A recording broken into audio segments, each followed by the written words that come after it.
In March 2020, WhatsApp's active number of users crossed 2 billion. That is 6 times the population of the United States. It is by far the most popular messaging app in the world. With over 100 billion messages sent via WhatsApp every single day, even China with its 1.5 billion population can't compete with it. The only problem is, no one really knows how the world's most popular messaging app makes money. Unlike Facebook or Instagram, WhatsApp doesn't have ads and the app is free. So the question is, why Facebook paid $19 billion to purchase an app that doesn't make money? Or does it? Let's take an inside look at the viciously profitable business of WhatsApp and how it makes billions of dollars behind its users' back. WhatsApp was founded by Jan Koum and Brian Acton. Both are former computer engineers at Yahoo, but that's where the similarities end. Koum moved with his mother to the United States in 1992 from Ukraine, back when the Soviet Union had just collapsed. To make ends meet, his mother took up a babysitting job while Jan worked at a grocery store clerk. But Jan was interested in something else. Back in the 1990s, an internet revolution was taking place, and Jan was all into computers. He eventually became a self-taught programmer when YouTube and Google didn't even exist. He climbed his way to get a job at EY, where he was sent to work at Yahoo's advertising system, where he ended up meeting Acton. The two men quickly became close friends. Acton got him a job at Yahoo as a computer engineer, but in the early 2000s, Yahoo wasn't doing great. It made a few huge mistakes, such as buying Broadcast.com for over $5 billion, and it was losing ground for other emerging companies such as Google and Amazon. The two friends were assigned to work on an advertising platform that Yahoo was developing. However, both of them hated ads.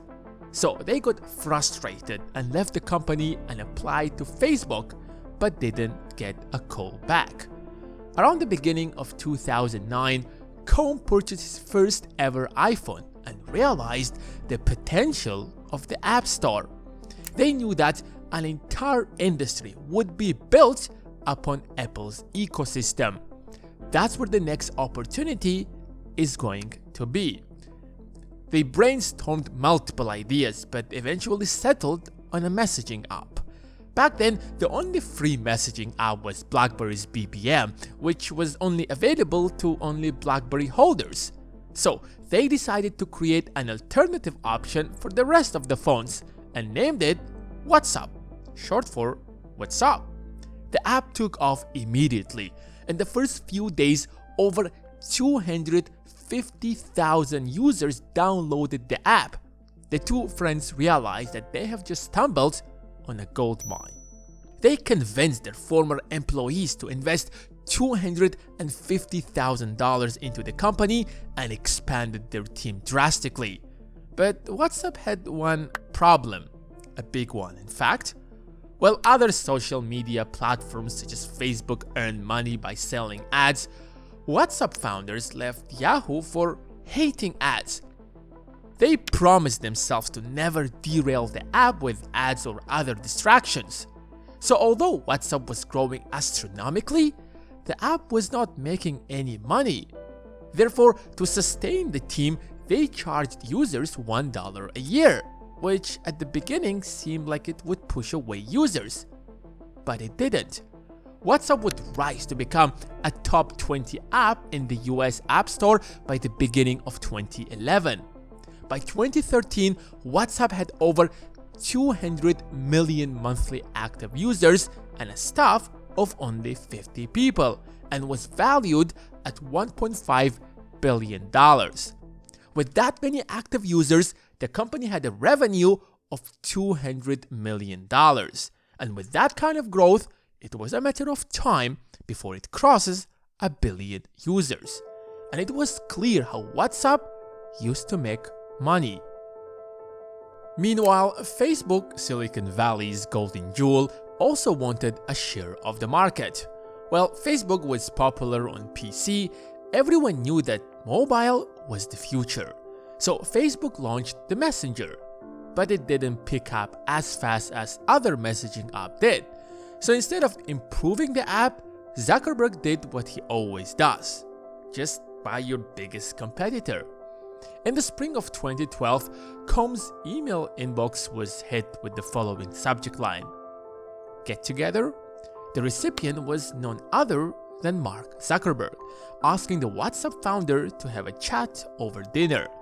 Zuck tried to convince Acton and Comp to sell WhatsApp to Facebook for over a year, but the founders didn't rush. However, when Zuck discovered that Google was about to make an offer, he got furious. He offered an astonishing $19 billion to acquire 100% of WhatsApp, paying $4 billion in cash, $12 billion in stocks, and another $3 billion in stock grants if the founders would stay on at Facebook for at least 4 years. The deal made the founders overnight billionaires and earned them a seat at the table. But not everything was sunshine and rainbows. Facebook had a completely different plan for WhatsApp. Since it was one of the biggest names in the industry, it made WhatsApp free. Users could download the app and no longer had to pay the $1 fee. Within the next 3 years, WhatsApp users exploded to 1.5 billion users. It was probably Facebook's best ever bet. While it looked great from the outside, tensions inside the company were rising. After paying $19 billion, Facebook wanted a return on Silicon Valley's biggest investment ever. They wanted to include targeted ads within the app and ease the end-to-end encryption it became known for, to which both founders opposed. The disagreements grew so big that on September 17, 2017, Acton announced he would leave WhatsApp. The founders gave up $900 and $400 million in stock compensation, respectively, to show their disagreements with Facebook's management of WhatsApp. But that was just the beginning, because what was about to come almost brought Facebook to knees. In March 2018, multiple media outlets broke the news of Cambridge Analytica. The company had acquired and used the personal data of 50 million Facebook users from a third-party app. Facebook made it extremely easy to third-party apps to collect your data and your friends' Facebook data without your knowledge. That infuriated Facebook users and pushed people to stop using Facebook by publicly supporting the Delete Facebook movement. Acton used this opportunity to criticize Facebook. Despite the scandal, that didn't stop WhatsApp from growing, especially when businesses realized that they could use WhatsApp to better connect with their customers. Since the invention of the internet, email has been the dominant way for companies to interact with their clients.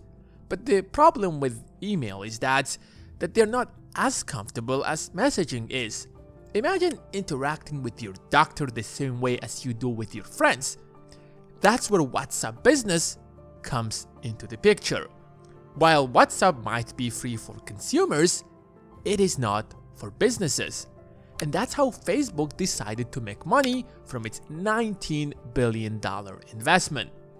Get as many people as possible to WhatsApp, because wherever people are, businesses will follow.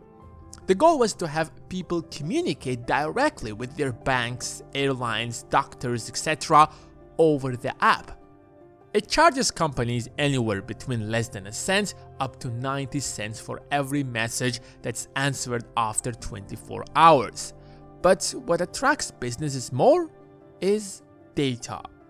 WhatsApp provides businesses with statistics. The tool offers the ability to sort messages and automate quick replies as well.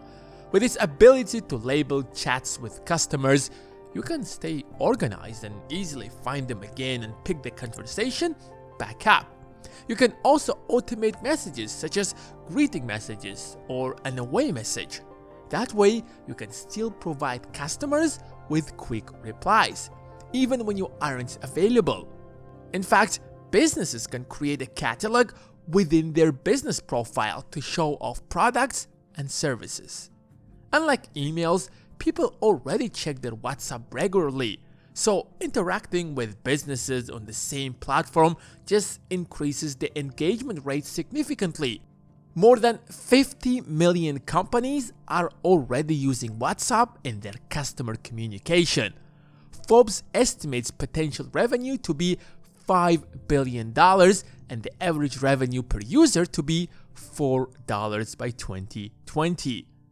There might not be ads on WhatsApp, but WhatsApp users are almost the same as Facebook users. The only difference is that WhatsApp has access to your contacts, camera, location, and a lot more than Facebook does, since people don't generally trust Facebook but don't mind giving their data to WhatsApp. WhatsApp might claim that they don't misuse people's personal information, but judging by Zuck's personal records, he doesn't care about personal data until it turns into a scandal, and even then, nothing significant changes. Facebook can use the data from WhatsApp and create more targeted ads, therefore charging more for its ads. So WhatsApp might not be earning much, but it increases Facebook's overall revenue. However, this is just the beginning, because Facebook's plans for WhatsApp are just starting. Have you ever heard of WeChat? It is China's super app. You simply cannot exist in China without WeChat. It is the to-go app not just to chat, but to order a cab, shop, call the police, make a doctor appointment, order a delivery, and even use it as a payment system. WeChat has combined in it Uber, Craigslist, news, Zillow, games, and everything else you use on the internet. WeChat is the internet in China, and that is what WhatsApp is striving to become. At least that's what Zuck's plan is. WhatsApp has been working on a payment product since 2018. In June 2020, it has finally launched a payment service in Brazil that allowed users to pay each other as well as other businesses on the platform. Unfortunately, around 10 days later, Brazil's central bank suspended the launch. MasterCard and Visa, WhatsApp's payment partners, were asked to suspend any money transfer within the app. Despite the fact that 1.2 billion people use WhatsApp each day for around 4 hours, WhatsApp is struggling to become like WeChat because of its association with Facebook. Facebook was launched in 2004 when Mark Zuckerberg was still a teenager, and after multiple mistakes and privacy scandals that Facebook went through over the last 2 decades, it is very unlikely that WhatsApp could one day turn into a WeChat.